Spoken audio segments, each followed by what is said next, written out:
ụmụ Igbo kwen, Igbo bụ Igbo mma mmanụ.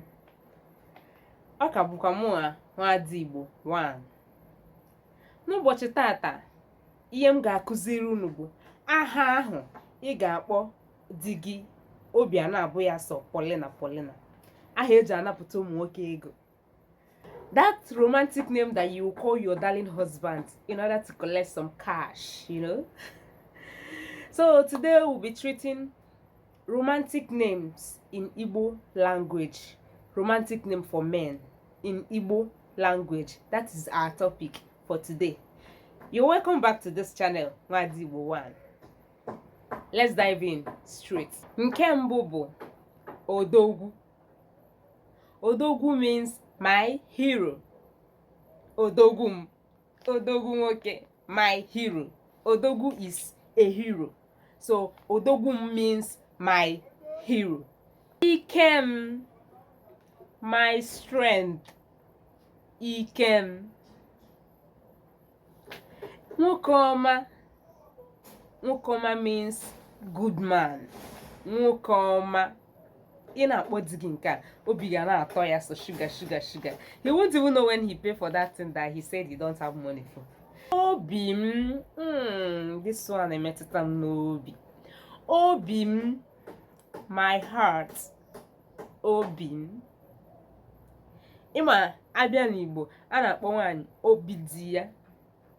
So nwoke nwekwa ike ibukwa obi nwunye ya. So obi m, my heart. Nkem, mine. Nkem, mine or my own. That is Nkem. Agum, okay.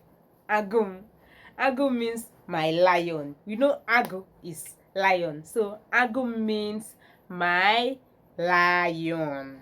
Onye mjeko.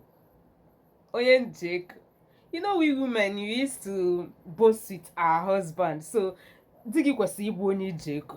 So onye mjeko means the one I boast with. Ikwudosie ike mara na ihe kwudebe gị. Onye mjeko. So you can still give it to your husband. Onye mjeko, the one I boast with. Omego. Omena cash. Omego. We Igbo ladies, we really have lots of names for our husband though. We have lots of names that we can call them. They will just pay for that bill. Omego. Omena cash. When you call your husband this one, isi aza si ebe niile. One ebufte, you know. Ekwueme. Talk and do. Ekwueme. The one that does what he says. That is Ekwueme. Talk and do. Igwem. Mobo Ezem, that is my king. Igwe is a king. Eze is a king. So you can use either of them. It means the same thing. Igwem, Ezem, that is my king. Odimnobi, the one in my heart. Odimnobi,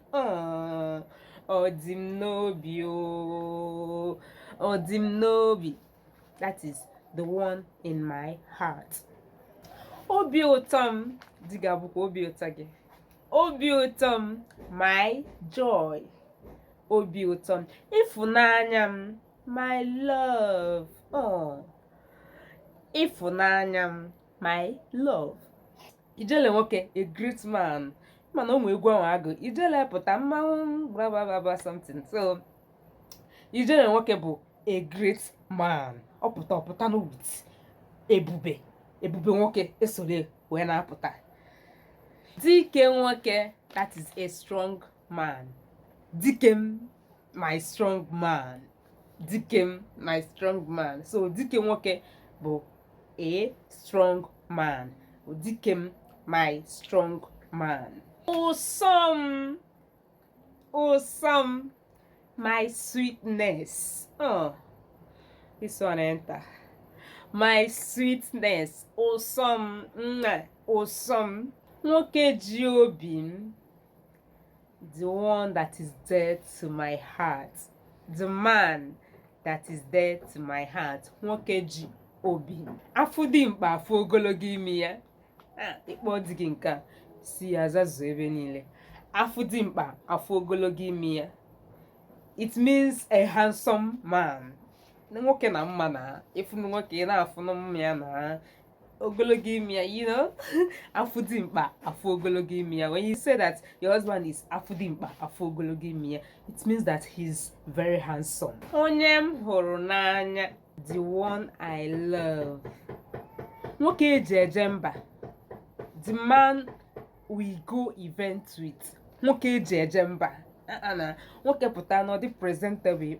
Nwoke eji eje mba, ị na-apụ ihe, you like to go with your husband or your husband goes out with you. Nwoke eji eje mba, ya bụ the man we go event with. Di mama, my good husband. Mkpụrụ obi m, mkpụrụ obi m, my heart, mkpụrụ obi m, that is my heart. Ebube m, my glory. Ebube means glory, so ebube m, my glory. We women, I hope you know that our husband is our glory. They are our glory. Likewise, the wife, we are the glory of our husband. Why our husband is our glory. So ebube, my glory. Dị ụtọ, my sweet husband. Dị ụtọ, ọ na-atọ ka sugar. Dị ụtọ, my sweet husband. Ezigbo di m, a wonderful husband. Ezigbo di, ezigbo di m, my wonderful husband. Let me know of any other name you know in Igbo language that you can give to your husband. Any romantic name that you know that you can give to the husband that I didn't mention. Please comment, let me know of it. We need to know many names that we can call our husband in order to, in order to always mellow that their heart. Don't forget, like, share, and most importantly, subscribe to my channel. Subscribe to Igbo 1 channel. Let's keep growing. Let's keep growing. To my current subscribers, I didn't forget you people. You all are my real MVP. Use this name to honor and appreciate your husband. For each name carries deep meaning and respect, reflecting the cultural richness of Igbo language and the importance of love and partnership in your life. Ngwa, ka ọ dị n'ụbọchị ọzọ. See you in my next video. Bye bye.